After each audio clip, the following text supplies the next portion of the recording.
సిద్దిపేట జిల్లా నంగునూరు మండలం నర్మేట గ్రామ సర్పంచ్ అభ్యర్థి మోతకాని పోషవ్వ కనకయ్యకు మద్దతుగా సిద్దిపేట నియోజకవర్గ కాంగ్రెస్ పార్టీ ఇన్ఛార్జ్ పూజల హరికృష్ణ ఇంటింటి ప్రచారంలో పాల్గొన్నారు. అనంతరం మైసంపల్లి, గట్లమల్యాల గ్రామాల్లో సర్పంచ్ అభ్యర్థులకు మద్దతుగా ప్రచారంలో పాల్గొన్నారు.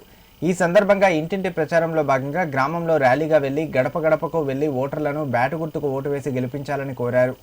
గ్రామాభివృద్ధి ధ్యేయంగా ప్రజాసేవకై మోతకాని పోషవ్వ కనకయ్య సర్పంచ్ బరిలో నిలవడం జరిగిందని అన్నారు. గతంలో 3 పర్యాయాలు తాను పోటీ చేసి ఓడిపోయానని, గ్రామ ప్రజలందరూ ఆలోచించి మోతకాని పోషవ్వ కనకయ్య బ్యాటు గుర్తుకు ఓటు వేసి అత్యధిక మెజారిటీతో గెలిపించాలని వేడుకున్నారు. గ్రామస్తులు తనను దీవించి గెలిపించాలని గ్రామ సర్పంచ్ అభ్యర్థి మోతకాని పోషవ్వ కనకయ్య కోరారు. గ్రామ ప్రజలందరూ పెద్ద మనస్సు చేసుకుని గ్రామ సర్పంచ్గా తనకు అవకాశం కల్పిస్తే గ్రామంలో ఉన్న సమస్యల పరిష్కారమే దిశగా కృషి చేస్తానని చెప్పారు.